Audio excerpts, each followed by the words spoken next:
कलयुग में राम कथा अमृत के समान है। अगर आप मानसिक रूप से तनिक भी परेशान हैं तो रामायण अवश्य पढ़ें। अब रामायण पढ़ने या समझने के लिए आपको बैठना पड़ेगा, पन्ने पलटने पड़ेंगे। चश्मा कहाँ है, लाइट किधर है, आसन लगाओ, जैसे तमाम प्रक्रियाओं से गुजरना पड़ेगा। तब जाकर आप इस दौड़ती भागती ज़िंदगी में मुक्ति के मार्ग भगवान श्री राम के जीवन चरित्र को पढ़ेंगे, समझेंगे। लेकिन एक दूसरी विधि भी है। अगर आप इस चैनल को सब्सक्राइब करें तो पूरी राम कहानी आप कभी भी कहीं भी बिना चश्मे, बिना लाइट के सुन सकते हैं, बिना आसन लगाए आराम से, जब मन जितना उतना सुन सकते हैं। तो चलिए शुरू करते हैं।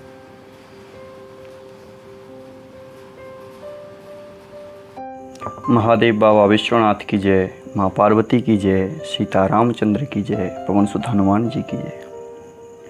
पिछले भाग में आपने सुना कि राम जी चित्रकूट में मुनिगणों से, भीलों से, विभिन्न लोगों से मिलते रहे। इधर सुमंत्र जी वही निषाद राज की बाट जोड़ रहे हैं। आने के उपरांत विभिन्न प्रकार के विचारों में उलझते हुए सुमंत्र जी अयोध्या को लौटते हैं। फिर महाराज दशरथ के साथ उनका संवाद होता है एवं महाराज दशरथ स्वर्गलोक को प्रस्थान करते हैं। अब आगे महाराज वशिष्ठ जी ने नाव में तेल भरवाकर राजा के शरीर को उसमें रखवा दिया। फिर दूतों को बुलाकर उनसे कहा कि तुम लोग जल्दी दौड़कर भरत के पास जाओ, राजा की मृत्यु का समाचार कहीं किसी से न कहना। जाकर भरत से इतना ही कहना कि वे दोनों भाइयों को गुरुजी ने बुलाया है। मुनि की आज्ञा सुनकर धावन दूत दौड़ पड़े। वे अपने वेग से उत्तम घोड़ों को भी लजाते हुए चले। जब से अयोध्या में अनर्थ प्रारंभ हुआ तभी से भरत जी को अपशकुन लगने लगे। वे रातों को भयंकर स्वप्न देखते थे और जागने पर करोड़ों तरह की बुरी बुरी कल्पनाएं किया करते थे। अनिष्ट शांति के लिए वे प्रतिदिन ब्राह्मणों को भोजन कराकर दान देते थे। अनेकों विधियों से रुद्राभिषेक करते थे। महादेव जी को हृदय में मनाकर उनसे माता पिता, कुटुंब की और भाइयों का कुशल क्षेम मांगते थे। भरत जी इस प्रकार मन में चिंता कर रहे थे कि दूत आ पहुँचे। गुरु जी की आज्ञा कानों से सुनते ही वे गणेश जी को मनाकर चल पड़े। हवा के समान वेग वाले घोड़े को हाँकते हुए वे विकट नदी, पहाड़ तथा जंगलों को लांघते हुए चले, जिसमें हृदय में बड़ा सोच था, कुछ सुहाता न था मन में। ऐसा सोचते हुए उड़कर पहुँच जाऊं। एक एक नमेश वर्ष के समान बीत रहे थे। इस प्रकार भरत जी नगर के निकट पहुँचे। नगर में प्रवेश करते समय अपशकुन होने लगे। कौवे बुरी जगह बैठकर बुरी तरह से काँव काँव कर रहे। गधे और सियार विपरीत बोल रहे। यह सुनकर भरत के मन में बड़ी पीड़ा हो रही है। तालाब, नदी, वन, बगीचे सब शोभाहीन हो रहे हैं। नगर बहुत ही भयानक लग रहा है। श्री राम जी के वियोग रूपी बुरे रोग से सताए हुए पशु, पक्षी, घोड़े, हाथी ऐसे दुखी हो रहे हैं कि देखे नहीं जाते। नगर के स्त्री पुरुष अत्यंत दुखी हो रहे हैं, मानो सब अपनी सारी संपत्ति हार बैठे हों। नगर के लोग मिलते हैं पर कुछ कहते नहीं, चुपके से वंदना करके चले जाते हैं। भरत जी भी किसी से कुशल नहीं पूछ सकते क्योंकि उनके मन में भय और विषाद छा रहा है। बाजार और रास्ते देखे नहीं जाते, मानो नगर में दसों दिशाओं में दवाग्नि लगी हो। पुत्र को आते सुनकर सूर्य कुल रूपी कमल के लिए चांदनी रूपी कैकई बड़ी ही हर्षित हुई। वह आरती सजाकर आनंद में भरकर उठ दौड़ी और दरवाजे पर ही मिलकर भरत शत्रुघ्न को महल में ले आई। भरत ने सारे परिवार को दुखी देखा, मानो कमलों के वन में पाला मार गया हो। एक केकई ही इस तरह हर्षित दिखती मानो भीलनी जंगल में आग लगाकर आनंद में भर रही हो। पुत्र को सोचवश और मन मारे बहुत उदास देखकर वह पूछने लगी, हमारे नैहर में कुशल तो है? भरत जी ने सब कुशल कह सुनाई। फिर अपनी कुल की कुशल क्षेम पूछी। भरत जी ने कहा, कहो पिताजी कहाँ हैं? मेरी सब माताएं कहाँ हैं? सीता जी और मेरे प्यारे भाई राम लक्ष्मण कहाँ हैं? पुत्र के स्नेहमय वचन सुनकर नेत्रों में कपट का जल भरकर पापिनी कैकेयी भरत के कानों में और मन में शूल के समान चुभने वाले वचन बोली कि हे तात, मैंने सारी बात बना ली थी। बेचारी मंथरा सहायक हुई, पर विधाता ने बीच में जरा सा काम बिगाड़ दिया, वह यह कि राजा देवलोक को पधार गए। भरत यह सुनते ही विषाद के मारे विवश बेहाल हो गए, मानो सिंह की गर्जना सुनकर हाथी सहम गया हो। वे तात तात हा तात पुकारते हुए अत्यंत व्याकुल होकर जमीन पर गिर पड़े और विलाप करने लगे कि हे तात, मैं आपके स्वर्ग के चलते समय देख भी न सका। हाय, आप मुझे श्री राम जी को सौंप भी नहीं गए। फिर धीरज धरकर वे संभल कर उठे और बोले, माता पिता के मरने का कारण तो बताओ। पुत्र का वचन सुनकर कैकेयी कहने लगी, मानो मर्म स्थान को पाँच कर चाकू से चीर कर उसमें जहर भर रही हो। कुटिल और कठोर कैकेयी ने अपनी शव करनी शुरू से प्रसन्न मन से सुना दी। श्री राम जी का वन जाना सुनकर भरत जी को पिता का मरण भूल गया और हृदय में इस सारे अनर्थ का कारण अपने को ही जानकर वे मौन होकर स्तब्ध रह गए, अर्थात उनकी बोली बंद हो गई और वे सन्न रह गए। पुत्र को व्याकुल देखकर कैकेयी समझाने लगी, मानो जले पर नमक लगा रही हो। वह बोली, हे तात, राजा सोच करने योग्य नहीं है। उन्हें पुण्य और यश कमाकर उसका पर्याप्त भोग किया है। जीवन काल में ही उन्होंने जन्म लेने के संपूर्ण फल पा लिए और अंत में वे इंद्रलोक को चले गए। ऐसा विचार कर सोच छोड़ दो और समाज सहित नगर का राज्य करो। राजकुमार भरत जी यह सुनकर बहुत ही सहम गए, मानो पके घाव पर अंगार छू गया हो। उन्होंने धीरज धरकर बड़ी लंबी सांस लेते हुए कहा, पापनी, तूने सभी तरह से कुल का नाश कर दिया। हाय, यदि तेरी ऐसी ही अत्यंत बुरी रुचि थी तो तूने जन्मते ही मुझे क्यों नहीं मार डाला। तूने पेड़ को काटकर पत्तों को सींचा और मछली के जीने के लिए पानी को उलीच डाला, अर्थात मेरे हित करने जाकर उल्टे तूने मेरा अहित कर डाला। मेरे सूर्यवंश सा वंश दशरथ जी सरीखे पिता और राम लक्ष्मण से भाई मिले, पर हे जननी, मुझे जन्म देने वाली माता तू हुई। क्या कहा जाए, विधाता से कुछ भी वश नहीं चलता। अरे कुमति, जब तूने हृदय में यह बुरा विचार ठाना, उसी समय तेरे हृदय के टुकड़े टुकड़े क्यों नहीं हो गए। वरदान मांगते समय तेरे मन में कुछ भी पीड़ा नहीं हुई, तेरी जीभ गल नहीं गई, तेरे मुंह में कीड़े नहीं पड़ गए। राजा ने तेरा विश्वास कैसे कर लिया। विधाता ने मरने के समय उनकी बुद्धि हर ली थी। स्त्रियों के हृदय की गति विधाता भी नहीं जान सकता। वह संपूर्ण कपट, पाप और अवगुणों की खान है। फिर राजा तो सीधे सुशील और धर्मपरायण थे, वे भला स्त्री स्वभाव को कैसे जानते। अरे जगत के जीव जंतुओं में ऐसा कौन है जिसे श्री रघुनाथ जी प्राणों के समान प्यारे नहीं हैं। वे श्री राम जी भी तुझे अहित हो गई, वैरी लगे। तू कौन है, मुझे सच सच कह, तू हो कौन। अब मुंह में स्याही पोत कर उठकर मेरी आंखों की ओट में जा बैठ। विधाता ने मुझे श्री राम जी से विरोध करने वाले तेरे हृदय से उत्पन्न किया, अथवा विधाता ने मुझे हृदय से राम का विरोधी जाहिर कर दिया। मेरे बराबर पापी दूसरा कौन है, मैं व्यर्थ ही तुझे कुछ कहता हूँ। माता की कुटिलता सुनकर शत्रुघ्न जी के सब अंग क्रोध से जल रहे हैं, पर कुछ वश नहीं चलता। उसी समय भांति भांति के कपड़ों और गहनों से सजकर कुबरी मंथरा आई। उसे सजी देखकर लक्ष्मण के छोटे भाई शत्रुघ्न जी क्रोध में भर गए, मानो जलती हुई आग को घी की आहुति मिल गई। उन्होंने जोर से तक कर कुबर पर एक लात जमा दी।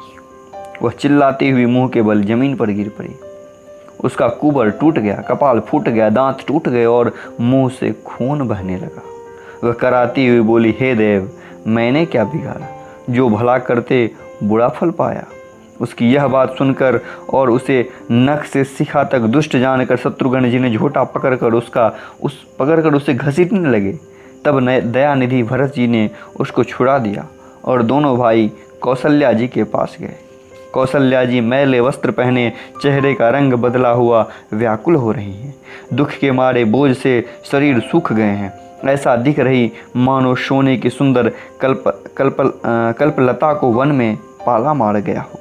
भरत को देखते ही माता कौशल्या जी उठ दौड़ी, पर चक्कर आ जाने से मूर्छित होकर पृथ्वी पर गिर पड़ी। यह देखते ही भरत जी बड़े व्याकुल हो गए और शरीर की शुद्ध भुलाकर चरणों में गिर पड़े। फिर बोले, माता पिताजी कहाँ हैं? उन्हें दिखा दें।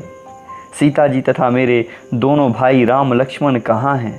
कैकेयी जगत में क्यों जन्मी, और यदि जन्मी ही तो फिर बांझ क्यों नहीं हुई, जिसमें कुल के कलंक अपयश को भाड़े और प्रियजनों के द्रोही मुझ जैसे पुत्र को प्राप्त किया। तीनों लोक में मेरे समान अभागा कौन है, जिसके कारण हे माता तेरी यह दशा हुई। पिताजी स्वर्ग में है और श्री राम जी वन में। केतु के समान केवल मैं ही इस सब अनर्थ का कारण हूँ। मुझे धिक्कार है। मैं बांस के वन में आग उत्पन्न हुआ और कठिन दाह, दुख और दोष का भागी बना। भरत जी के कोमल वचन सुनकर माता कौशल्या जी फिर संभल कर उठी। उन्होंने भरत को उठाकर छाती से लगा लिया और नेत्रों में आंसू बहाने लगी। सरल स्वभाव वाली माता ने बड़े प्रेम से भरत जी को छाती से लगा लिया, मानो श्री राम जी ही लौट कर आ गए हों। फिर लक्ष्मण जी के छोटे भाई शत्रुघ्न को हृदय से लगाया। शोक और स्नेह हृदय में समाता नहीं है। कौशल्या जी का स्वभाव देखकर सब कोई कह रहे हैं, श्री राम की माता का ऐसा स्वभाव क्यों न हो। माता ने भरत जी को गोद में बैठा लिया और उनके आंसू पोंछकर कोमल वचन बोली कि हे वत्स, मैं बलैया लेती हूँ, तुम अब भी धीरज धरो। बुरा समय जानकर शोक त्याग दो। काल और कर्म की गति अमिट जानकर हृदय में हानि और ग्लानि मत मानो। हे तात, किसी को दोष मत दो। विधाता मुझको सब प्रकार से उल्टा हो गया है। जो इतने दुख पर भी मुझे जिला रहा है, अब भी कौन जानता है उसे क्या भा रहा है। हे तात, पिता की आज्ञा से रघुवीर ने वस्त्र भूषण त्याग दिए और वल्कल वस्त्र पहन लिए। उनके हृदय में न विषाद था न हर्ष, उनका मुख प्रसन्न था। मन में न आसक्ति थी न द्वेष। सबका सब तरह से संतोष कराकर वे वन को चले। यह सुनकर सीता भी उनके साथ लग गई। श्री राम के चरणों की अनुरागिनी वे किसी तरह न रही। सुनते ही लक्ष्मण भी साथ हो उठे। श्री रघुनाथ जी उन्हें रोकने के बहुत यत्न किए, पर वे न रहे। तब रघुनाथ जी शव को सिर नवाकर सीता और छोटे भाई लक्ष्मण के साथ लेकर चले गए। श्री राम, लक्ष्मण और सीता वन को चले गए। मैं ना तो साथ ही गई और ना मैं अपने प्राण ही उसके साथ भेजे। यह सब इन्हीं आँखों के सामने हुआ, तो भी अभागे जीव ने शरीर नहीं छोड़ा। अपने स्नेह की ओर देखकर मुझे लाज भी नहीं आती। राम शरीखे पुत्र मैं माता, जीना और मरना तो राजा ने खूब जाना। मेरा हृदय तो सैकड़ों ब्रज के समान कठोर है। कौशल्या के वचन को सुनकर भरत सहित सारा रणनिवास व्याकुल होकर विलाप करने लगा। राजमहल मानो शोक का निवास बन गया। भरत शत्रुघ्न दोनों भाई विकल होकर विलाप करने लगे। तब कौशल्या जी उनको हृदय से लगा लिया। अनेकों प्रकार से भरत जी को समझाया और बहुत सी विवेक भरी बातें कहकर सुनाई। भरत जी ने भी सब माताओं को पुराण और वेदों की सुंदर कथाएं कहकर समझाया। दोनों हाथ जोड़कर भरत जी छल रहित पवित्र और सीधी सुंदर वाणी बोले कि जो पाप माता पिता और पुत्र के मरने से होते हैं, और जो गौशाला और ब्राह्मणों के नगर जलाने से होते हैं, जो पाप स्त्री और बालक की हत्या करने से होते हैं, और जो मित्र और जो राजा को जहर देने से होते हैं, कर्म वचन मन से होने वाले जितने पातक और उपपातक हैं, छोटे और बड़े पाप, जिनको कवि लोग कहते हैं, हे विधाता, यदि इस काम में मेरा मत हो तो हे माता, वे सब पाप मुझे लगे। जो लोग श्री हरि और शंकर जी के चरणों को छोड़कर भयानक भूत प्रेतों को भजते हैं, जो हे माता, यदि इसमें मेरा मत हो तो विधाता मुझे उनकी गति दे।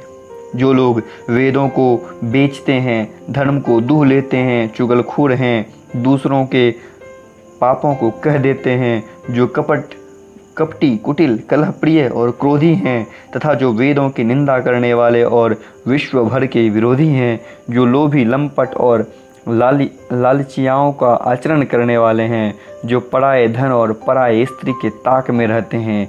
हे जननी, यदि इस काम में मेरी सम्मति हो तो उनकी भयानक गति को पाऊं।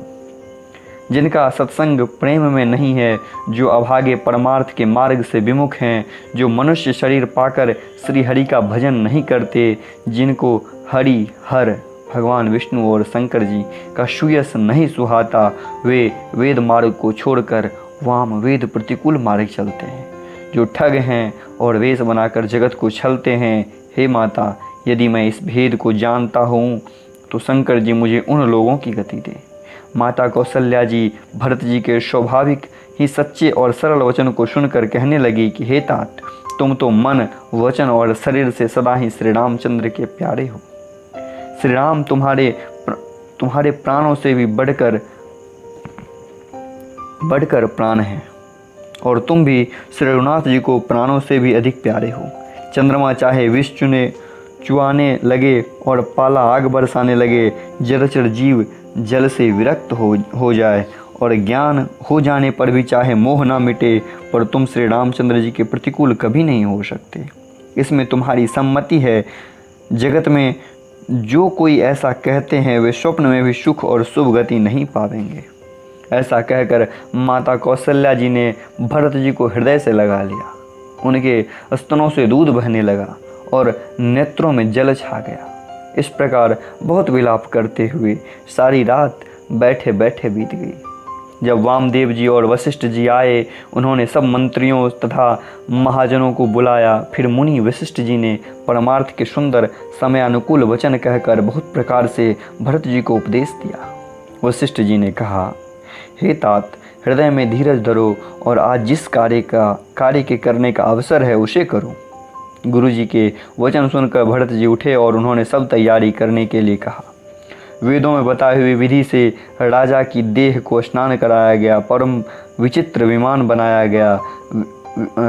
भरत जी ने शव माताओं के चरण पकड़ रखा, अर्थात प्रार्थना करके उनको क्षति होने से रोक लिया। वे रानियाँ भी दर्शन की अभिलाषा से रह गईं। चंदन और अगर के तथा और भी अनेकों प्रकार के अपार कपूर, गुलगुल, केसर आदि सुगंध द्रव्यों के बहुत से बोझ आए। सरयू जी के तट पर सुंदर चिता रचकर बनाई गई, मानो स्वर्ग की सुंदर सीढ़ी हो। इस प्रकार सब दाह क्रिया की गई और सब ने विधि पूर्वक स्नान करके तिलांजलि दी। फिर वेद, स्मृति और पुराण सब का मत निश्चय करके उसके अनुसार भरत जी ने पिता का 10 गात्र विधान किया। मुनि श्रेष्ठ वशिष्ठ जी जहाँ जैसी आज्ञा दी, वहाँ भरत जी ने सब वैसा ही हजारों प्रकार से किया। शुद्ध हो जाने पर सब दान दिए। गायें तथा घोड़े, हाथी आदि अनेक प्रकार की सवारियाँ, सिंहासन, गहने, कपड़े, अन्न, पृथ्वी, धन और मकान भरत जी ने दिए। भूदेव ब्राह्मण दान पाकर परिपूर्ण काम हो गए। उनकी सारी मनोकामनाएं अच्छी तरह से पूरी हो गई। पिताजी के लिए भरत जी ने जैसी करनी की, वह लाखों मूर्खों से भी वर्णन नहीं की जा सकती, लाखों मुखों से भी वर्णन नहीं की जा सकती। तब शुभ दिन शोध कर श्रेष्ठ मुनि वशिष्ठ जी आए और उन्होंने मंत्रियों तथा सब महाजनों को बुलवाया। सब लोग राज्यसभा में जाकर बैठ गए। तब मुनि ने भरत जी तथा शत्रुघ्न जी दोनों भाइयों को बुलावा भेजा। भरत जी को वशिष्ठ जी अपने पास बैठा लिए और नीति तथा धर्म से भरे हुए वचन कहे। पहले तो केकई ने जैसी कुटिल करनी की थी, श्रेष्ठ मुनि ने सारी कथा कही। फिर राजा के धर्म, व्रत और सत्य की सराहना की, जिन्होंने शरीर त्याग कर प्रेम को निभाहा। श्री रामचंद्र जी के गुण, शील और स्वभाव का वर्णन करते करते तो मुनिराज के नेत्रों में जल भर आया और वे शरीर से पुलकित हो गए। फिर लक्ष्मण जी और सीता जी के प्रेम की बड़ाई करते हुए ज्ञानी मुनि शोक और स्नेह में मग्न हो गए। मुनिनाथ ने विलक कर कहा, हे भरत सुनो, भावी होनहार बड़ी बलवान है। हानि लाभ, जीवन मरण, यश अपयश सब विधाता के हाथ में है। ऐसा विचार कर किसे दोष दिया जाए और व्यर्थ किस पर क्रोध किया जाए। हे तात, मन में विचार करो, राजा दशरथ सोच करने के योग्य नहीं है। सोच उस ब्राह्मण का करना चाहिए जो वेद नहीं जानता, जो अपना धर्म छोड़कर विषय भोग में लीन रहता है। उस राजा का सोच करना चाहिए जो नीति नहीं जानता और जिसको प्रजा प्राण के समान प्यारी नहीं है। उस वैश्य का सोच करना चाहिए जो धनवान होकर भी कंजूस है, जो अतिथि सत्कार तथा शिव जी की भक्ति करने में कुशल नहीं है। उस शूद्र का सोच करना चाहिए जो ब्राह्मणों का अपमान करने वाला, बहुत बोलने वाला, मान बड़ाई चाहने वाला और ज्ञान का घमंड रखने वाला है। पुनः उस स्त्री का सोच करना चाहिए जो पति को छलने वाली, कुटिल, कलहप्रिय और स्वेच्छाचारिणी है। उस ब्रह्मचारिणी का सोच करना चाहिए जो ब्रह्मचर्य व्रत को छोड़ देता है और गुरु की आज्ञा के अनुसार नहीं चलता। उस गृहस्थ का सोच करना चाहिए जो मोहवश कर्म मार्ग का त्याग कर देता है। उस सन्यासी का सोच करना चाहिए जो दुनिया के प्रपंच में फंसा हुआ है और ज्ञान वैराग्य से हीन है। वानप्रस्थ वही सोच करने योग्य है जिसको तपस्या छोड़कर भोग अच्छे लगते हैं। सोच उसका करना चाहिए जो चुगलखोर है, बिना ही कारण क्रोध करने वाला है तथा माता पिता, गुरु एवं भाई बंधुओं सहित विरोध रखने वाला है। सब प्रकार से उसका सोच करना चाहिए जो दूसरों का अनिष्ट करता हो, अपनी ही शरीर का पोषण करता हो और बड़ा भारी निर्दयी है। और वह तो सभी प्रकार से सोच करने योग्य है जो छल छोड़कर हरि का भक्त नहीं होता। कौशल राज दशरथ जी सोच करने योग्य नहीं है, जिनका प्रभाव 14 लोकों में प्रकट है। हे भरत, तुम्हारे पिता जैसे राजा तो ना हुआ, ना है और ना अब होने की ही है। ब्रह्मा, विष्णु, शिव, इंद्र और दिग्पाल सभी दशरथ जी के गुणों की कथाएं कहा करते हैं। हे तात, कहो उनकी बड़ाई कोई किस प्रकार करेगा, जिनके श्री राम, लक्ष्मण, तुम और शत्रुघ्न सरीखे पवित्र पुत्र हैं। राजा सब प्रकार से बड़भागी थे, उनके लिए विषाद करना व्यर्थ है। यह सुन और समझकर सोच त्याग दो और राजा की आज्ञा सिर चढ़ाकर तदनुसार करो। राजा ने राजपद तुमको दिया है, पिता का वचन तुम्हें सत्य करना चाहिए। जिन्होंने वचन के लिए ही श्री रामचंद्र जी को त्याग दिया और श्री राम विरह की अग्नि में अपने शरीर को आहुति दे दी। राजा को वचन प्रिय थे, प्राण प्रिय नहीं थे। इसलिए हे तात, पिता के वचनों का प्रमाण सत्य करो, राजा की आज्ञा सिर चढ़ाकर पालन करो, इसमें तुम्हारी सब तरह भलाई है। परशुराम जी पिता की आज्ञा रखी और माता को मार डाला। सब लोग इस बात के साक्षी हैं। राजा ययाति के पुत्र ने पिता को अपनी जवानी दे दी। पिता की आज्ञा पालन करने से उन्हें पाप और अपयश नहीं हुआ। जो अनुचित और उचित का विचार छोड़कर पिता के वचनों का पालन करते हैं, वे सुख और सुयश के पात्र होकर अंत में इंद्रपुरी में स्वर्ग में निवास करते हैं। राजा का वचन अपयश सत्य करो, शोक त्याग दो और प्रजा का पालन करो। ऐसा करने से स्वर्ग में राजा संतोष के पद पावेंगे और तुमको पुण्य और सुंदर यश मिलेगा, दोष नहीं लगेगा। यह वेद में प्रसिद्ध है और सभी शास्त्रों के द्वारा सम्मत है कि पिता जिसको दे वही राज तिलक पाता है। इसलिए तुम राज्य करो, ग्लानि का त्याग कर दो, मेरे वचनों को हित समझकर मानो। इस बात को सुनकर श्री रामचंद्र जी और जानकी जी बहुत सुख पावेंगे और उन्हें कोई पंडित उन्हें अनुचित नहीं कहेगा। कौशल्या जी आदि तुम्हारी सब माताएं भी प्रजा के सुख से ही सुखी होंगी। जो तुम्हारे और श्री रामचंद्र जी के श्रेष्ठ संबंधों को जान लेगा, वह सभी प्रकार से तुमसे भला मानेगा। श्री रामचंद्र जी के लौट आने पर राज्य उन्हें सौंप देना और सुंदर स्नेह से उनकी सेवा करना। मंत्री हाथ जोड़कर कह रहे हैं, गुरुजी की आज्ञा का अवश्य ही पालन करना चाहिए। श्री रघुनाथ जी के लौट आने पर जैसा उचित हो तब फिर वैसा ही कीजिएगा। कौशल्या जी भी धीरज धरकर कह रही हैं कि हे पुत्र, गुरु जी की आज्ञा पृथ्वी रूप है, उसका आदर करना चाहिए और हित मानकर उसका पालन करना चाहिए। गुरु जी की आज्ञा पृथ्वी रूप है, उसका आदर करना चाहिए और हित मानकर उसका पालन करना चाहिए। काल की गति को जानकर विषाद का त्याग कर देना चाहिए। श्री रघुनाथ जी वन में हैं, महाराज स्वर्ग का राज्य करने चले गए और हे तात, तुम इस प्रकार कातर हो रहे हो। हे पुत्र, कुटुंब, प्रजा, मंत्री और सब माताओं के सब के एक तुम ही सहारे हो। विधाता को प्रतिकूल और काल को कठोर देखकर धीरज धरो। माता तुम्हारी बलिहारी जाती है। गुरु की आज्ञा को सिर चढ़ाकर उसी के अनुसार कार्य करो और प्रजा का पालन कर कुटुंबियों को दुख हरो। भरत जी ने गुरु के वचनों और मंत्रियों के अभिनंदन को सुना, जो उनके हृदय के लिए मानो चंद्रमा के समान थे। फिर उन्होंने शील, स्नेह और सरलता के रस में सनी हुई माता कौशल्या की कोमल वाणी सुनी। सरलता के रस में हुई माता की वाणी सुनकर भरत जी व्याकुल हो गए। उनके नेत्र कमल जल बहाकर हृदय के विरह रूपी नवीन अंकुर को सींचने लगे। नेत्रों के आंसुओं को, उनके वियोग दुख को बहुत ही बढ़ाकर उन्हें अत्यंत व्याकुल कर दिया। उनकी वह दशा देखकर उस समय सब को अपने शरीर की शुद्ध भूल गई। तुलसीदास जी कहते हैं, स्वाभाविक प्रेम की सीमा श्री भरत जी के सब लोग आदरपूर्वक सराहना करने लगे। धैर्य की धुरी को धारण करने वाले भरत जी धीरज धरकर कमल के समान हाथों को जोड़कर वचनों को मानो अमृत में डुबोकर सबको उचित उत्तर देने लगे। गुरु जी ने मुझे सुंदर उपदेश दिया। प्रजा, मंत्री आदि सभी को यही सम्मत है। माता ने भी उचित समझकर ही आज्ञा दी है और मैं अवश्य उसको सिर चढ़ाकर वैसा ही करना चाहता हूँ। आज के लिए बस इतना ही। अगला मास परायण आ गया है।